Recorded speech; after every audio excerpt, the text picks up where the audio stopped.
I'm Megan. What's your name? This is Lily.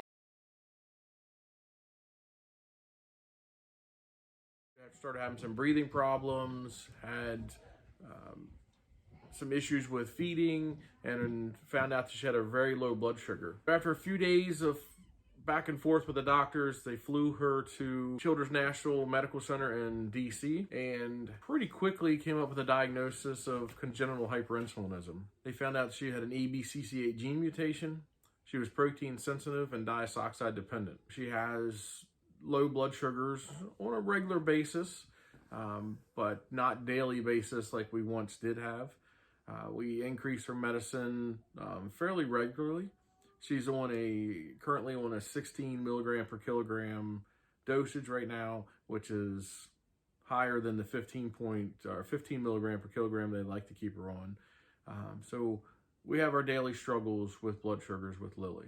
Once we found out that she carried the ABCC8 gene mutation, we did a family study through NIH. We found out that I carried the ABCC8 gene mutation and also that her older brother and sister, Sophie and Noah, also had the ABCC8 gene mutation. We began testing their blood sugar immediately, and what we thought were toddler behavior with a lot of tantrums, a lot of night wakings, turned out that that was actually low blood sugar. So we had to get them into a diagnostic test in late 2019. They both went in for their diagnostic test at CHOP, and Noah was diagnosed with ketonic hypoglycemia, and we were told that he had some protein sensitivity. As long as we watch his protein intake and usually match that up with carbs or the right amount of the complex carbs, we're pretty good. On top of that, we have to give him cornstarch every night, which works wonders if he doesn't get a full milkshake of that cornstarch before he goes to bed, or misses it for some reason, maybe because he's not been feeling well, which has happened on a very rare occasion. He will have blood sugars that are pretty low throughout the night and into the morning, and sometimes as low as 50s, and we've seen it as low as in the 40s. So Sophie had her diagnostic study late last fall, early winter, and found out that she was diagnosed with ketonic hypoglycemia. And it was a pretty simple, hey, this is what it is, kind of need to feed your kid more. We knew that there was more to the story than that. We kept pushing, and we're being advocates for our children, and which leads us to... So we started giving Sophie cornstarch 3 and 4 times a day. We met with nutrition. We modified her diet to limiting carbs, to adding carbs, and nothing really seemed to help. She was having 6 to 8 lows sometimes daily. And we advocated, and she had a repeat diagnostic fast in June of 2020.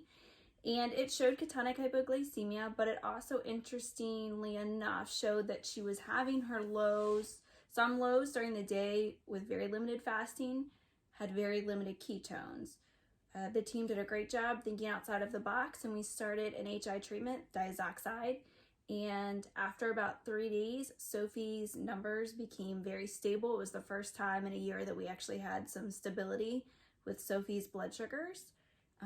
She left the hospital on diazoxide. I also had a diagnostic study in June of 2020 and found out that I have HI. It did not come as a surprise because I snack frequently. I have headaches, irritability. So I try to manage with diet, which means I just eat frequently. It does help, but I do have daily lows. This has been eye-opening. It's very interesting that we all 4 have the ABCC8 gene mutation, and we had to tailor treatment plans for all of us. So with that, I think if we'd want anything changed, we definitely would like to see a more defined treatment plan, I would say, for all 4 of them.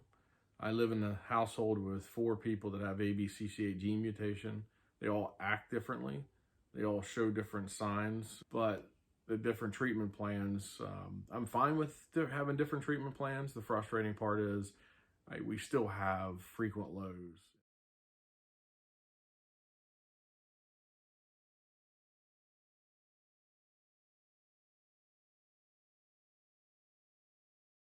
Thanks for listening to our story. Bye.